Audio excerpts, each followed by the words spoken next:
Oke, selamat datang lagi teman-teman. Kali ini kita akan bahas sesuatu yang sering banget kita lupain, padahal letaknya persis di bawah kaki kita. Kita bakal kupas tuntas apa sih yang sebenarnya terjadi sama tanah tempat kita berpijak. Coba deh, pernah nggak sih kita berhenti sejenak, terus mikir, ini tanah yang kita injak tiap hari, isinya sebenarnya apa ya?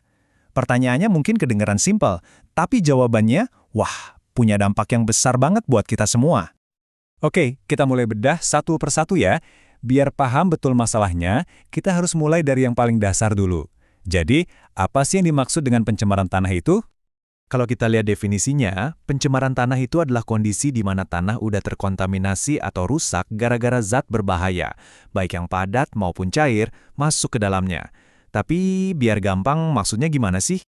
Gini deh gampangnya, anggap aja tanah kita itu dijadiin tempat sampah raksasa. Semua hal yang nggak seharusnya ada di sana, malah dibuang ke situ. Akibatnya, ya tanahnya jadi rusak. Terus biang keroknya siapa aja nih? Nah, di pembahasan kali ini kita bakal fokus ke 3 tersangka utamanya. Pertama, limbah dari rumah kita sendiri. Kedua, dari industri dan bengkel. Dan yang ketiga, dari kegiatan pertanian. Yuk, kita mulai dari yang paling dekat sama kita. Seringkali kita nggak sadar loh kalau ancaman terbesar itu justru bisa datang dari dalam rumah kita sendiri. Coba perhatiin deh benda sepele ini. Sebuah baterai bekas. Kelihatannya nggak berbahaya kan? Tapi jangan salah, di dalamnya itu ada bahaya tersembunyi buat tanah kita. Nah ini nih, yang disebut limbah B3 atau bahan berbahaya dan beracun. Contoh limbah B3 dari rumah kita tuh ya kayak baterai ini, terus lampu bekas, kaleng aerosol. Masalah utamanya apa? Benda-benda ini mengandung racun, dan yang paling parah, mereka itu susah banget terurai. Jadi ya, mereka bakal diam di sana, meracuni tanah bertahun-tahun lamanya. Oke, dari rumah, sekarang kita geser ke skala yang lebih besar, dunia industri dan bengkel. Skalanya emang beda, tapi masalahnya sama-sama serius. Pasti pernah lihat kan, tumpahan oli di bengkel atau pabrik. Kelihatannya mungkin cuma noda hitam biasa, sepele. Tapi sedikit aja tumpahan itu bisa meresap jauh ke dalam tanah dan jadi racun yang bertahan bertahun-tahun. Dan soal tumpahan oli ini, uniknya kontaminasinya itu ada 3 bentuk loh. Jelas, ada yang bentuknya cair. Terus waktu olinya menguap, dia ngelepasin gas berbahaya. Dan lama-kelamaan, dia juga bisa ninggalin sisa padat kayak lumpur yang sama-sama mencemari tanah. Jadi kena semua. Nah, yang terakhir ini mungkin agak mengejutkan. Sumber polusi justru datang dari aktivitas yang tujuannya mulia, ngasih kita makan. Yup, kita bicara soal pertanian. Di dunia pertanian modern, kadang ada mindset, makin banyak, makin bagus. Tambahin pupuk sebanyak-banyaknya, semprot pestisida sebanyak-banyaknya.